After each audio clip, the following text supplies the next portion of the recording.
Welcome to SSC smashers. आज हम लोग ऑनगोइंग आरआरबी एनटीपीसी में प्रोबेबिलिटी के एक सवाल है जो बार बार अब तक जो 4 फेज में 3 महीना से एग्जाम चल रहा है, इसमें बार बार इस क्वेश्चन को घुमा फिरा के पूछा गया है।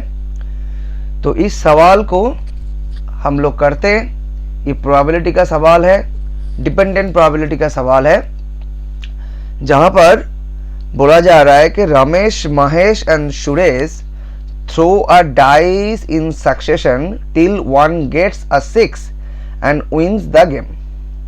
Then the probability of Ramesh winning, मतलब एक डाइस का साम है जो प्रोबेबिलिटी के साथ मिला हुआ है। तो बोला जा रहा है कि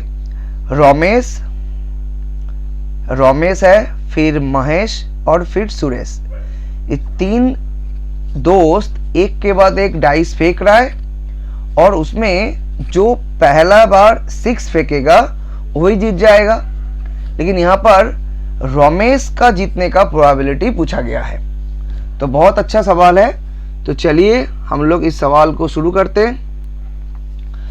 तो देखिए, ये क्वेश्चन करने के पहले एक चीज सब लोग समझ लीजिए कि डाइस जो है उसमें टोटल 1 2 3 4 5 और 6, ये 6 नंबर में से कोई भी एक आप जब पहले बार थ्रो करेंगे तो कोई भी एक नंबर आ सकता है। लेकिन जीतने के लिए आपको क्या चाहिए, ये जो टोटल 6 सैंपल स्पेस है, मतलब ये टोटल 6 नमूना है जो कोई भी एक आ सकता है, इस 6 सैंपल स्पेस में सिर्फ 6 आएगा तभी आप जीत पाएंगे, राइट। तो कोई भी एक व्यक्ति का, मान लीजिए वो x है, x का 6 पहला थ्रो में ही 6 आने का प्रोबेबिलिटी क्या हो जाएगा, 6 सैंपल स्पेस में 1, राइट। तो 1/6 ये हो गया आपका 6 आने का प्रोबेबिलिटी।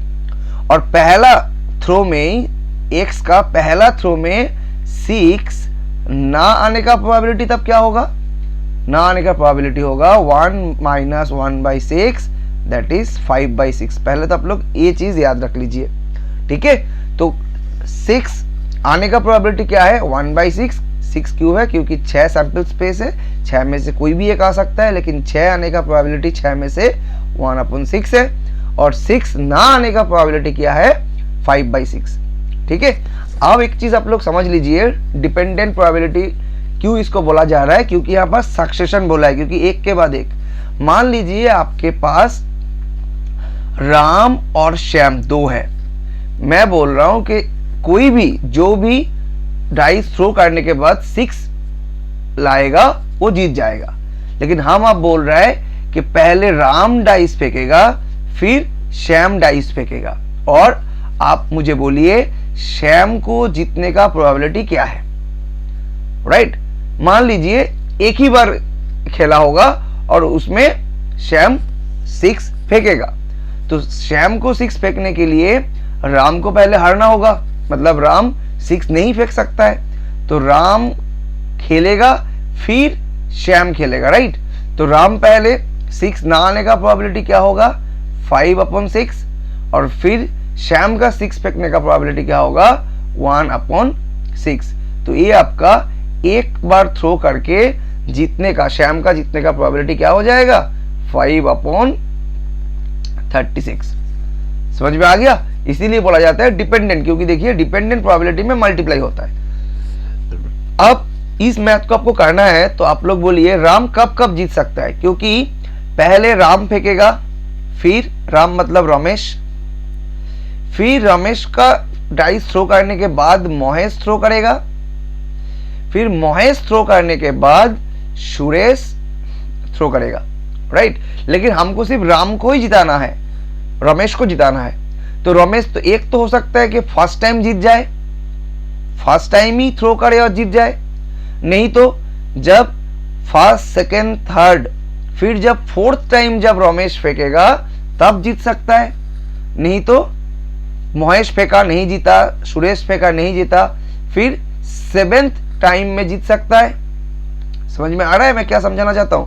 तो रमेश को ये पूरा गेम जीतने का कब कब जीत सकता है, या तो फर्स्ट टाइम जीत सकता है, या तो 4th टाइम जीत सकता है, या तो 7th टाइम जीत सकता है।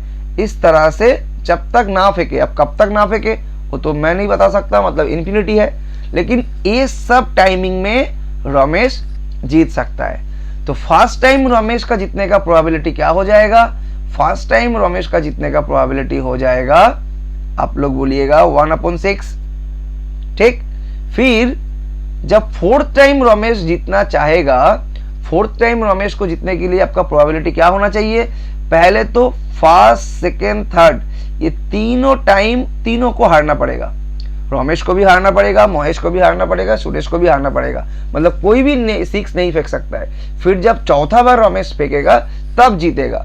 तो 3 बार तीनों को हारने का प्रोबेबिलिटी क्या होगा? अभी अभी बोले 6 ना फेंकने का प्रोबेबिलिटी 5/6 है, और ये डिपेंडेंट है तो मल्टीप्लाई होगा 5/6 इंटू 5/6 इंटू 5/6, फिर चौथा टाइम रमेश जीत जाएगा, मतलब 1/6। राइट, तो मैं इसको क्या बोल सकता हूं?